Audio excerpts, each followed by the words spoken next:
The September sun cast long shadows across the Philadelphia brownstones as Elise Harper stared at her phone screen, reading the text message for the third time. Her hands trembled slightly, not from the cool autumn breeze drifting through her studio window, but from the sharp sting of rejection. Elise, after much consideration, we think it's best if you don't attend the wedding. Charlotte deserves her perfect day without any distractions. Mom and Dad agree. I'm sorry. Aunt Patricia. Elise set her phone down on the paint-stained workbench, careful to avoid the wet patches of cerulean blue still drying from her morning session. Around her, canvases lined the walls of her converted garage studio, vibrant cityscapes, abstract interpretations of emotion, and her latest commission, a sprawling mural design for the new Veterans Center downtown. Distractions, she muttered, wiping her hands on her already colorful apron. She knew what that meant. Her presence at family gatherings had become increasingly unwelcome over the past 5 years, ever since she'd dropped out of law school to pursue art full-time. The irony wasn't lost on her. Charlotte, her younger sister, had done everything right according to the Harper family playbook: Penn State for undergrad, Wharton for her MBA, engaged to Mitchell Monroe, a financial analyst from an old Pennsylvania family with ties to the military that went back generations. Meanwhile, Elise had committed the cardinal sin of choosing passion over prestige. Her phone buzzed again. This time it was Charlotte.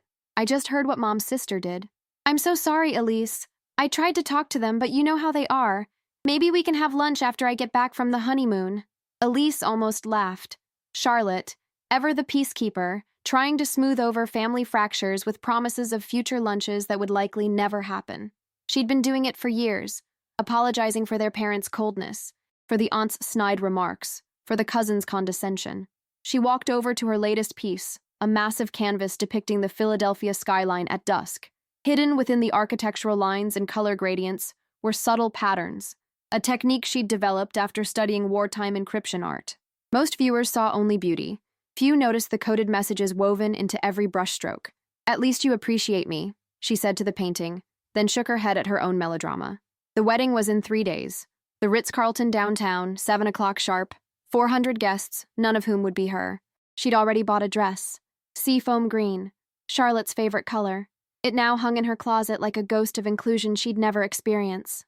Her studio door creaked open, and Maria, her neighbor and fellow artist, poked her head in. You okay? I saw Patricia's car leaving earlier. She looked pleased with herself. She came to deliver the news in person first, Elise said, gesturing to her phone. Apparently, a text wasn't enough. She wanted to make sure I understood that my lifestyle choices weren't welcome at a Monroe family event. Maria's face darkened. That's bullshit, and you know it. Your sister's wedding, they can't just... They can, and they did. Elise turned back to her skyline. Charlotte won't fight them on it. She never does. And honestly, maybe it's better this way. No forced conversations about when I'm going to get a real job. No comparisons to Cousin Derek and his promotion at Goldman Sachs. Still, Maria said, stepping fully into the studio, it's your sister. Elise picked up her brush, needing something to do with her hands. You know what the worst part is? Last month, I got a commission from the Department of Defense. They want me to design a mural for Camp Harper, the new training facility outside Philly. It's the biggest project I've ever landed. 6 figures. Recognition from people who actually matter. That's incredible. Why didn't you tell me? Because I can't tell them. Elise's voice was bitter. The project's classified until it's unveiled. I signed NDAs, so while they're all toasting Mitchell's promotion at the wedding, talking about how successful everyone is except me, I'll be the family failure who couldn't even show up. Maria moved closer, studying the intricate patterns in Elise's painting. These designs, they're not just decorative, are they? Elise managed a small smile. You always were too observant. It's a technique I've been perfecting. Visual stenography, basically. Messages hidden in plain sight. The DoD was impressed enough to specifically request it for the Camp Harper project. So you're literally creating coded intelligence art for the military, and your family thinks you're wasting your life. Funny how that works, isn't it? They stood in silence for a moment, the late afternoon sun casting golden light through the dusty windows. Outside, Philadelphia hummed with life, cars honking, children playing, the distant sound of a SEPTA train rumbling past. The city that had embraced Elise when her family wouldn't. You should crash the wedding, Maria said suddenly. What? I'm serious. Show up anyway. What are they going to do? Call security on the bride's sister? Elise laughed, but it was hollow. You don't know Patricia. She absolutely would. Besides, I'm not going to ruin Charlotte's day. She doesn't deserve that, even if she won't stand up to them. Her phone buzzed again. This time it was an unknown number. Ms. Harper, this is Colonel James Monroe, Mitchell's grandfather. I understand there's been some family difficulty regarding the wedding. I'd like to discuss something important with you. Would you be available for coffee tomorrow morning? J. Monroe. Elise stared at the message, her paintbrush dripping cerulean onto the floor. What is it? Maria asked. I'm not sure, Elise said slowly, but I think the groom's family wants to meet with me. Chapter 2. The Colonel's Request. The Liberty Bell Coffee House on Walnut Street buzzed with its usual morning energy. Lawyers grabbed quick espressos before heading to court. Medical students from Jefferson huddled over shared textbooks, and tourists consulted maps while balancing oversized mugs. Elise chose a corner table by the window, her back to the wall, a habit she'd developed after years of family ambushes. She'd arrived 15 minutes early, nursing a black coffee and trying to calm her nerves. Why would Mitchell's grandfather want to meet with her? She'd barely exchanged 10 words with any of the Monroe family at the few gatherings she'd been permitted to attend. At exactly 9 o'clock, the door chimed and Colonel James Monroe entered. Even at 75, he commanded attention. Ramrod straight posture, silver hair precisely trimmed, wearing a simple navy suit that somehow looked more authoritative than any uniform. His eyes, the same steel gray as Mitchell's, steel gray, swept the room once before landing on her. Ms. Harper, he said, approaching with measured steps. Thank you for meeting me. Elise stood, unsure whether to offer her hand or not. He solved the dilemma by extending his first, his grip firm, but not crushing. Colonel Monroe, I have to admit your message surprised me. I imagine it did. He settled into the chair across from her, waving off the approaching barista. I'll be direct, Ms. Harper. I know about the wedding situation. Heat crept up Elise's neck. I see. Did Mitchell— My grandson doesn't know I'm here, the Colonel interrupted gently. Nor does your sister. This is between you and me. Elise wrapped her hands around her coffee mug, needing something to anchor her. Then how? I make it my business to know what happens in my family. His eyes held a mixture of steel and unexpected warmth. Just as I suspect you've been making it your business to protect people through your art, even if they don't know it. The coffee shop noise faded to a dull roar in Elise's ears. I'm sorry? Colonel Monroe pulled out his phone, swiped to a photo, and slid it across the table. Elise's breath caught. It was her mural design for Camp Harper, the one she'd submitted just 2 weeks ago, the one covered by multiple NDAs. How did you— General Thompson sends his regards, the Colonel said quietly. He and I served together in Iraq. When he told me about the artist they'd commissioned for Camp Harper, a young woman from Philadelphia who'd developed a revolutionary way of embedding intelligence within artistic expression, I was intrigued. When he mentioned your name, I was unsurprised. Elise's hands trembled slightly. I don't understand. 3 years ago, you painted a mural for the Veterans Shelter on Broad Street. Do you remember? Of course. It had been one of her first major projects, barely paid, but she'd poured her heart into it. My nephew Jonathan was staying there at the time. PTSD, struggling with civilian life after 3 tours in Afghanistan. The Colonel's voice remained steady, but his eyes softened. He credits that mural with saving his life. Said he'd stare at it for hours, finding new patterns, new meanings. It gave him something to focus on besides the noise in his head.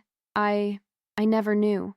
He's a therapist now, specializing in veteran recovery. Uses art therapy, inspired by your work. Colonel Monroe retrieved his phone. But that's not why I asked you here. Elise waited, her coffee growing cold between her palms. General Thompson showed me your Camp Harper proposal, the encoding system you've developed, using color gradients, geometric patterns, even brushstroke directions to convey complex information. It's brilliant. The DoD is planning to implement your technique across multiple installations. The NDA allows for discussion with cleared personnel, which I am. He leaned forward slightly. Ms. Harper, do you understand what you've created? In World War II, we used Navajo code talkers. In the digital age, everyone's focused on cyber encryption. But you've developed a way to hide critical intelligence in plain sight, in something beautiful that enemies would never think to decode. Elise's mind raced. It started as a game, really. I was studying how the French resistance used art to communicate during the occupation. I just expanded on it. Genius often starts as play, the Colonel said. But I'm not here to discuss your techniques. I'm here because my family is about to make a terrible mistake. The change in topic was so abrupt that Elise blinked. The wedding? Your absence from it, specifically. He pulled out a formal invitation from his jacket pocket, thick cream cardstock with gold embossing. The Monroe family requests the honor of your presence at the wedding of Charlotte Harper and Mitchell Monroe. But Patricia said, Patricia Henderson has no authority over the Monroe family guest list, the colonel said firmly. Nor does she speak for the groom's family regarding who we consider worthy of celebration. Elise stared at the invitation. This will cause a scene. Patricia will... Let me handle Patricia. There was something in his tone that suggested Patricia Henderson had met her match. But I need you to understand something, Ms. Harper. This isn't charity or pity. You've been excluded from your family gatherings because you chose art over convention. But what they fail to understand is that your art is serving this country in ways their conventional careers never could. They don't know about the DoD work, and they won't, not until you're cleared to discuss it. But there are other things they should know. The shelter mural. The 3 paintings you donated to Walter Reed that are now part of their permanent healing arts collection. The pro bono work you've done for veteran organizations across the city. He paused. Your family sees your art as a hobby. I see it as service. Elise felt tears threatening and blinked them back. Why are you doing this? Because families should celebrate all forms of excellence, not just the ones that fit in neat boxes. He stood, placing the invitation on the table. And because my grandson is marrying into your family, I'd like to ensure he understands that the Monroes value courage in all its forms, including the courage to follow one's calling despite opposition. He turned to leave, then paused. The rehearsal dinner is tomorrow night. The Palm Room at the Ritz. You'll be seated at the family table. Colonel Monroe? Elise called as he reached the door. What about the DoD project? How much can I... Say nothing about specifics, he advised. But if anyone questions your career choices, you might mention that your next commission requires a security clearance. Let them draw their own conclusions. After he left, Elise sat staring at the invitation. The coffee shop continued its morning symphony around her. The hiss of the espresso machine, the chatter of conversations, the scrape of chairs on hardwood floors. But all she could focus on was the elegant script spelling out her name, officially welcomed where she'd been explicitly banned. Her phone buzzed. Charlotte, did you get a wedding invitation delivered this morning? Mom's freaking out. She says the Monroes sent you one directly. What's going on? Then Patricia. Whatever you think you're doing, stop. This is Charlotte's day. Don't you dare ruin it with your dramatics. And finally, her mother. Elise, we need to talk. Come to the house immediately. Elise looked at the messages, then at the invitation, then out the window where Philadelphia stretched beneath a clear September sky. 3 years of being gradually pushed to the family margins. 3 years of smiling through, when are you going to grow up lectures. 3 years of being the Harper failure. She typed a response to Charlotte. The groom's family invited me. I'll see you tomorrow night at the rehearsal dinner. Then she turned off her phone. Tomorrow she'd walk into that room with her head held high. Not as the family disappointment, but as herself, an artist whose work had saved lives, even if she couldn't tell them how. The colonel had given her more than an invitation. He'd given her permission to stop apologizing for who she was. But first, she had a mural to finish. Camp Harper was expecting her preliminary sketches by Monday, and she had new patterns to encode. Patterns that might one day protect soldiers like Jonathan Monroe, giving them beauty to focus on when the world became too much. She left the coffee shop and headed back to her studio, the invitation tucked safely in her bag. Whatever tomorrow brought, she'd face it with paint under her fingernails and steel in her spine. The family storm was coming, but for the first time in years, Elise Harper was ready to weather it. Chapter 3. The Rehearsal Dinner. The Palm Room at the Ritz-Carlton glowed with soft golden light, crystal chandeliers casting prismatic patterns across the assembled guests. Elise stood at the entrance, her portfolio case in one hand and her clutch in the other, wearing the seafoam dress she'd bought months ago. The fabric whispered against her legs as she hesitated, watching the familiar figures mingle inside. Second thoughts? A voice asked behind her. She turned to find Mitchell Monroe, the groom himself, adjusting his cufflinks. Where his grandfather carried military-bearing-like armor, Mitchell wore his more casually, confident but approachable, his sandy hair slightly tousled despite what was clearly an expensive cut. Mitchell? She managed. Shouldn't you be inside already? Probably, he admitted with a grin that reminded her why Charlotte had fallen for him. But grandfather mentioned he'd invited you, and I wanted to make sure you knew how glad Charlotte and I are that you're here. Does Charlotte know that your grandfather? She knows now. She actually cried when she found out. Mitchell's expression grew serious. Elise, I need to apologize. I should have stood up to your aunt months ago when this whole exclusion thing started. Charlotte begged me not to make waves, but... You were respecting her wishes, Elise interrupted. I understand. Still. He glanced through the doorway where Patricia Henderson held court near the bar. her voice carrying over the classical music. Fair warning. Your aunt's had 2 martinis already, and she's in rare form. When isn't she? Mitchell laughed. Point taken. Look, grandfather saved you a seat at his table. He specifically rearranged the seating chart. You'll be between him and General Thompson. General Thompson's here? Grandfather's +1. They've been best friends since Vietnam. Mitchell lowered his voice. He may have mentioned being impressed with your recent work. Before Elise could respond, Charlotte appeared in the doorway, resplendent in navy blue, her blonde hair swept up in an elegant chignon. Her eyes widened when she saw Elise, and she rushed forward, pulling her sister into a fierce hug. You came, Charlotte whispered against her ear. I'm so sorry about Mom and Aunt Patricia.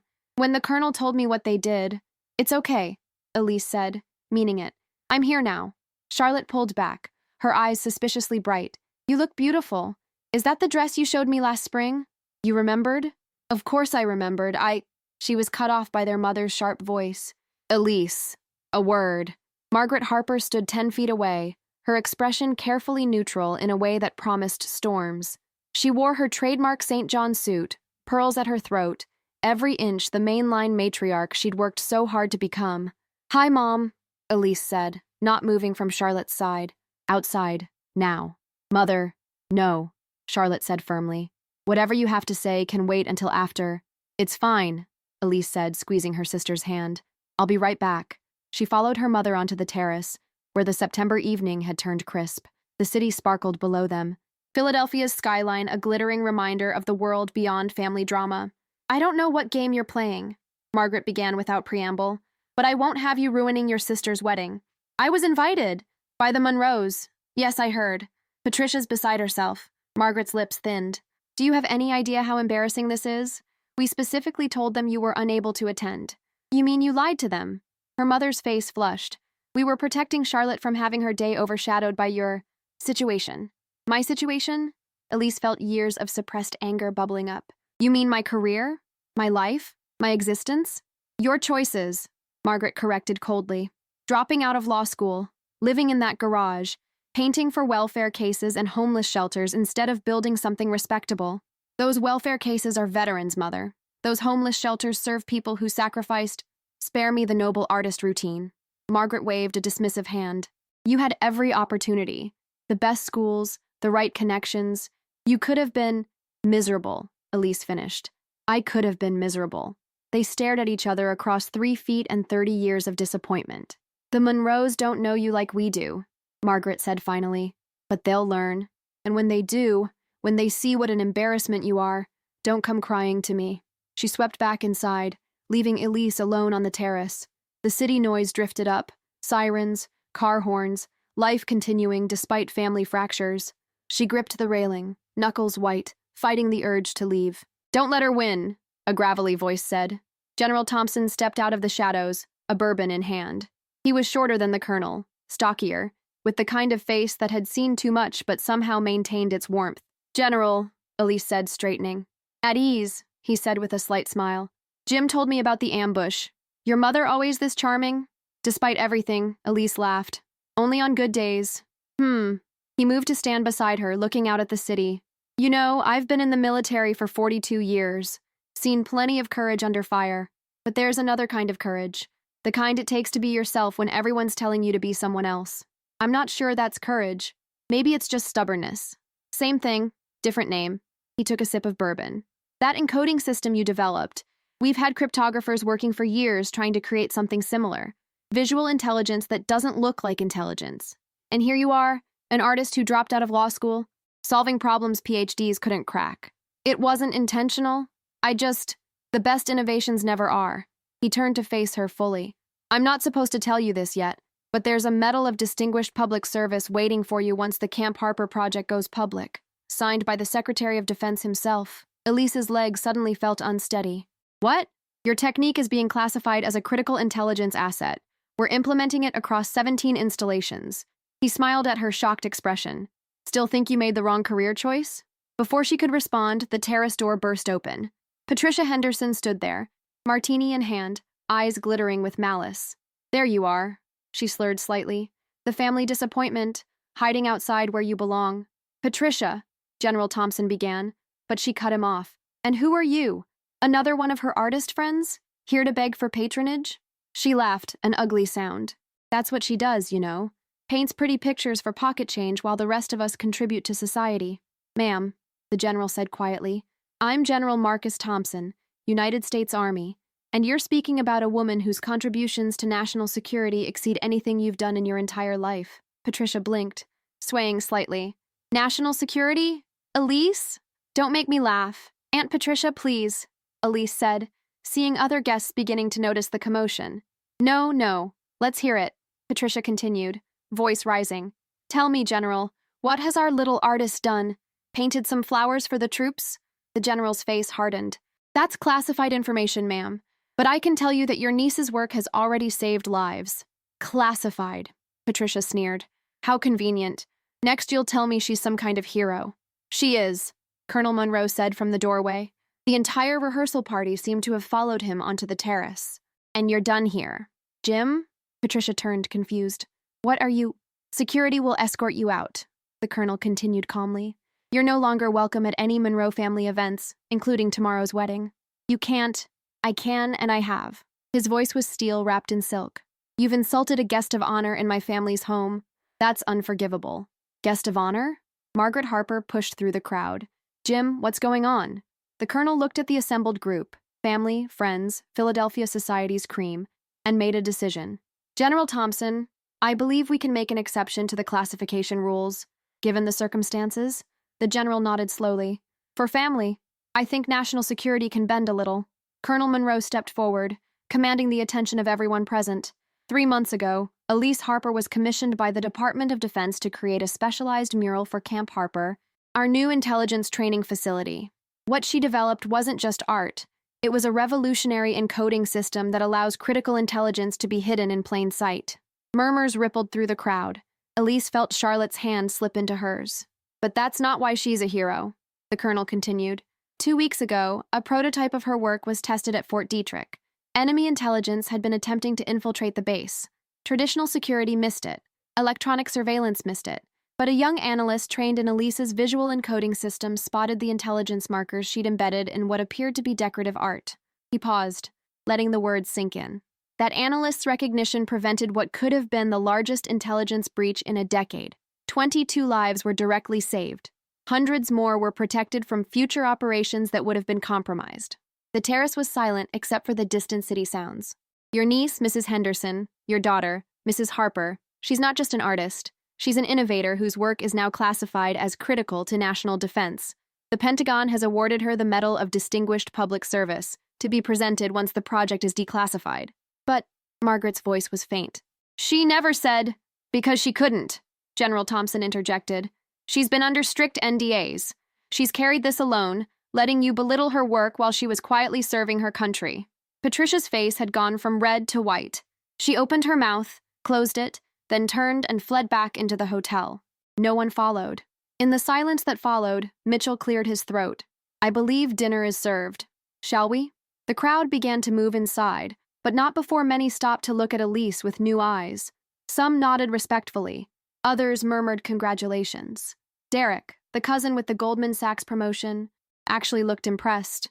Charlotte hadn't let go of her hand. Why didn't you tell me? She whispered. I couldn't, Elise said simply. And honestly, it wouldn't have mattered. I needed to prove to myself that I made the right choice, regardless of what anyone thought. Ladies, Colonel Monroe appeared at their side. I believe we have a dinner to attend. And Elise, General Thompson would like to discuss expanding your work to naval installations, perhaps over the main course. As they walked back inside, Elise caught sight of her reflection in the terrace doors. Same seafoam dress, same paint-stained fingers she'd tried to scrub clean. Same person who'd been uninvited just yesterday. But something had changed. The weight she'd carried, the constant need to justify her choices to apologize for her path, had lifted. She wasn't the family disappointment anymore. She wasn't the struggling artist making excuses. She was Elise Harper, whose art saved lives. And tomorrow, she'd watch her sister get married, with her head held high. Chapter 4. The Wedding Day. The morning of Charlotte's wedding dawned crisp and clear.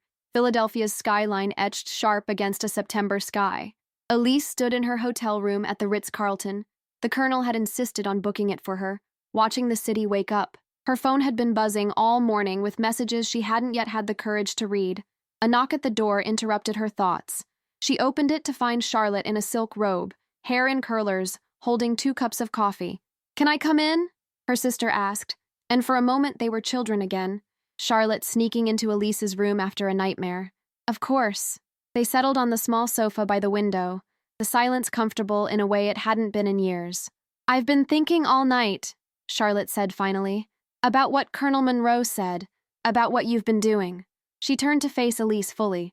"But mostly I've been thinking about us, about how I let Mom and Aunt Patricia push you away because it was easier than standing up to them." "Charlotte?" "No, let me finish." Charlotte set down her coffee, hands twisting in her lap. "Do you remember when we were kids, and you'd make up those elaborate treasure hunts for me? With the coded messages and hidden clues?" Elise smiled. "You always figured them out faster than I expected. That's because you taught me to look for patterns, to see beyond the obvious." Charlotte's voice broke slightly. "And then, somewhere along the way, I stopped looking. I saw what Mom wanted me to see, that you were throwing your life away. I never looked deeper. You were trying to keep the peace. I was being a coward." Charlotte reached for Elise's hand. "You were brave enough to follow your dreams despite everything, and I couldn't even be brave enough to defend my own sister." "Hey," Elise squeezed her hand. "You're getting married today.